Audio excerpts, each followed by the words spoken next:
Hello नमस्कार। मैं doctor Sudhir Srivastava, eye surgeon, Sanai hospital. आज फिर से एक छोटे से व्लॉग के साथ मैं आपके सामने हूँ।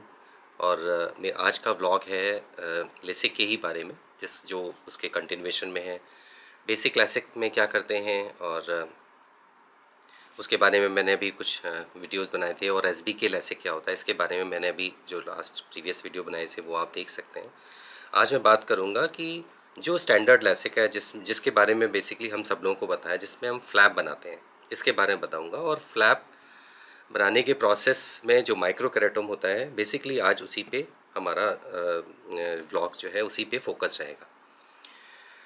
लेसिक जैसे पीआरके करते हैं जिसमें हम सरफेस एब्लेशन करते हैं, उसमें हम लेज़र कॉर्निया के एपिथेलियम को हटाने की बात करते हैं, क्योंकि उसमें हील होने में करीब 48 आवर्स का टाइम लगता है। पेशेंट को थोड़ा डिस्कम्फर्ट रहता है, उसको और कम करने के लिए। और अगर नंबर ज़्यादा हैं, अगर हम पीआरके से नंबर करेक्शन करेंगे हायर नंबर में, तो एपिथेलियल हेज आने के चांसेस होते हैं। तो उसको मिनिमाइज़ करने के लिए क्या कोशिश की गई कि एक कॉर्निया में एक सेक्शन बनाया जाए। जैसे अगर हम एक बुक को खोलें और उसके कुछ पेजेस निकाल दें और बुक को बंद कर दें, तो अगर हम एक फ्लैप बनाएंगे जिससे कि आपने उसकी बुक को ओपन कर लिया और जो रॉ स्ट्रोमल एरिया था कॉर्निया का, उसको कार्व लेज़र से कर देते हैं, एक्साइमर लेज़र यूज़ करके। और फिर से वापस से फ्लैप को रख देते हैं, जो कि 2 से 3 मिनट में वैक्यूम लेके चिपक जाता है और 2 से 3 घंटे में वो फर्मली एडरेंट होकर हील हो जाता है। तो पेशेंट की सरफेस एक्सपोज नहीं हुई, क्योंकि आपने रॉ एरिया नहीं क्रिएट किया, तो पेशेंट को डिस्कम्फर्ट और पेन कम होगा।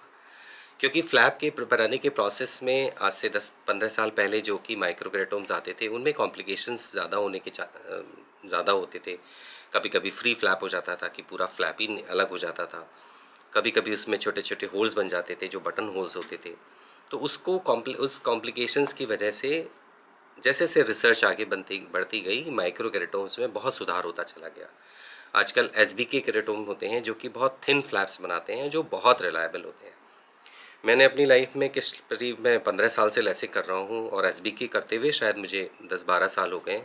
मैंने अपनी लाइफ में, मैं सच बताऊँ, शायद एक या दो कोई कॉम्प्लिकेशंस देखे होंगे, वो भी मैनेजेबल थे, जिसमें ऐसा नहीं होता कि किसी पेशेंट का विज़न थ्रेट हो जाए। अगर आप हर चीज़ को प्लान करके एक मेटिकुलस वे में कर रहे हैं, तो कॉम्प्लिकेशंस ऑलमोस्ट नेग्लिजिबल है। तो सबसे बड़ा फ़ायदा क्या होता है फ्लैप बनाने में, क्योंकि डिवाइस बहुत एक्सपेंसिव नहीं होती और ब्लेड्स की कॉस्ट बहुत ज़्यादा नहीं होती। कोई बहुत बड़े लेज़र सिस्टम या फेम्टोसेकंड लेज़र सेटअप करने की ज़रूरत नहीं होती, तो कॉस्ट कम हो जाती है। कॉस्ट एक बहुत बड़ा फैक्टर है हमारे यहाँ। तो हम जो स्टैंडर्ड लेसिक करते हैं उसकी कॉस्ट कम होती है। फ़ायदा वही है फ्लैप, क्योंकि आज की डेट में जो कॉम्प्लिकेशंस एसबीके केरेटम्स होने की वजह से कॉम्प्लिकेशंस बहुत मिनिमम हो गए, तो वो रिस्क भी ख़त्म हो गया। तो ऐसा नहीं है कि एस बी के केरेटोम और फेम्टोसेकंड लेज़र या अदर जो टेक्निक्स हैं उनसे वो सब स्टैंडर्ड है, ऐसा बिल्कुल भी नहीं है। हाँ, वो टेक्निक क्योंकि काफ़ी पहले से एग्जिस्ट कर रही थी, रिफाइंड होते होते वो बहुत इम्प्रूव हो गई। कॉस्ट में भी, क्योंकि जैसे जैसे टेक्नोलॉजी पुरानी होती है कॉस्ट कम होती है। भाई आईफोन 13 आईफोन 14 से सस्ता ही होगा, तो चीप हो जाता है। तो ऐसा नहीं है कि हर चीज़ में जिसमें कॉस्ट कम है वो चीज़ ख़राब ही होगी। तो हाँ, ये ज़रूर आप अपने डॉक्टर से पूछ सकते हैं कि अगर मैं लेज़र कराता हूँ, मैं लेसिक करा रहा हूँ, तो क्या मेरा एसबीके केरेटोम से मेरा फ्लैप बनेगा, और क्या मेरा कस्टमाइजेशन के साथ होगा, और मेरे विजुअल आउटकम कैसे होंगे। हाँ, ये क्वेश्चन आपका करने का बिल्कुल राइट्स हैं आपके, और डॉक्टर्स के भी पूरे वो राइट्स हैं पूरी, और हमारी पूरी ड्यूटी है कि आपको हम इन्फॉर्म करें कि क्या आपके लिए सेफ़ है, क्या आपके लिए बेहतर है। ऑब्वियसली आपके लिए जो बेस्ट होगा वही हम एज ए डॉक्टर हम आपके लिए प्रेफर भी करेंगे।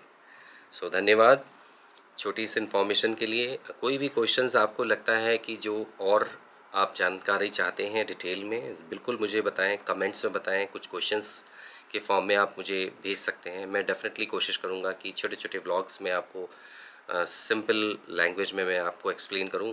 हाँ, एक रिक्वेस्ट ज़रूर है कि आप सुधीर आई कोच, एक जो चैनल है जो कि बडिंग ऑफ्थेल्मोलॉजिस्ट के लिए है, जिसमें मैं कोशिश करता हूँ जो मैंने अपनी लाइफ में सीखा वो आप मैं आगे पास ऑन करूँ, जिससे कि जो इमर्जिंग जो नए न्यू ऑफ्थेल्मोलॉजिस्ट हैं उनको हेल्प मिले, सर्जिकल हेल्प मिले, कुछ टिप्स मिलें जो मैंने अपनी लाइफ में गैदर किया। और हाँ, साथ में सोसाइटी को जो भी मैंने अपनी लाइफ में प्रैक्टिस के साथ में एक्सपीरियंस किया, मैं उसको पास ऑन कर पाऊँ। शायद मेरी ये छोटी सी कोशिश है जो सोसाइटी मैं लोगों को, ये छोटी सी कोशिश बेसिकली पब्लिक अवेयरनेस से रिलेटेड है।